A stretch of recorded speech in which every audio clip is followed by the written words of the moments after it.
تاسو قرآن پرېښی، د قرآن په ځای مونږ پبجي شروع کړی دی، د قرآن په ځای نن مونږ ډرامې ګورو، د قرآن په ځای مونږ نن فلمونه ګورو، د قرآن په ځای مونږ 24 ګنټې موبایلو ته. السلام علیکم ورحمت الله وبرکاتہ. زه یم ستاسو ورور ذکریا محمودي د پېښور نیوز طرف نه. کتونکو قدرمندو، زه نن یو داسې ټاپک باندې خبرې کوم چې د هغې موضوع ده د قرآن معجزه. د قرآن معجزې ډېرې زیاتې دي.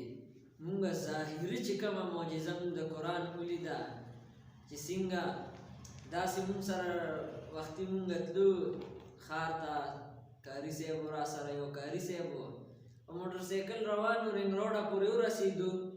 پولیس والا ټول موټرسایکل والا ته به اشارې ورکولې، هغه به یې څارل، د هغې لایسنس به یې کتو، د هغې به یې هیلمټ کتو، د هغې کاغذونه کاته. لیکن نه مونږ سره هیلمټ و، نه را سره لایسنس و، او نه را سره کاغذونه و د موټرسایکل. لیکن چې پولیس والا ایثار کو، سیکیورټي والا، نورو ته یې پرچې ورکړې چې کله زمونږ نمبر راغو پولیس والا راته وایي چېرته ځئ؟ دا کاري صاحب ورته وایي، زه چې کوم کاري صاحب پسې ناست وم هغه ورته وایي چې زه خو مدرسې ته ځم، لږ کاري صاحب له ورځم.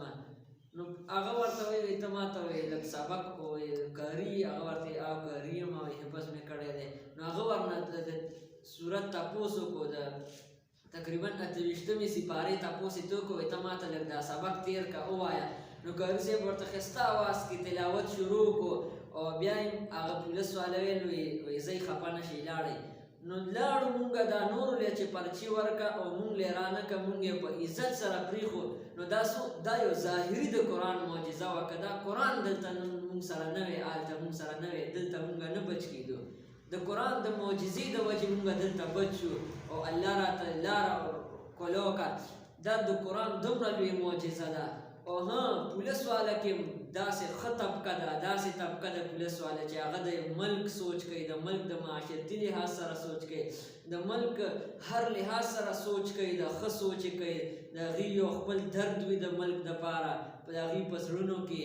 یقینا چې پولیس والا ډېر ښه ورکې شته دی او ډېر ښه اخلاقو والا ورکې شته دی. یقینا ډېر خلک خوشحاله دي. او دا د قرآن معجزه ډېرې دي. د قرآن معجزه څومره اهمه وه، دغه معجزه چې کومه مونږ ورکې بچو دا د قرآن معجزه وه. لیکن نن مونږ او تاسو قرآن پرېښی، د قرآن په ځای مونږ پبجي شروع کړی دی، د قرآن په ځای نن مونږ ډرامې ګورو، د قرآن په ځای مونږ نن فلمونه ګورو، د قرآن په ځای مونږ 24 ګنټې موبایلو ته ناست یو او قرآن غم را سره نشته دی. نو قدرمنو، د قرآن قدر وکړو، د قرآن عزت وکړو، قرآن ووایو په هر ځای کې. د قرآن ډېرې لوی معجزې دي.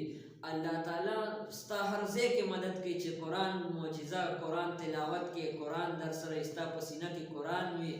نو دې وجې نه دا ویډیو مخکې ضرور شیر کړئ چې ټول مسلمانانو ته ورسي چې دا څوک قرآن نه وایي. دا ویډیو مخکې ضرور شیر کړئ.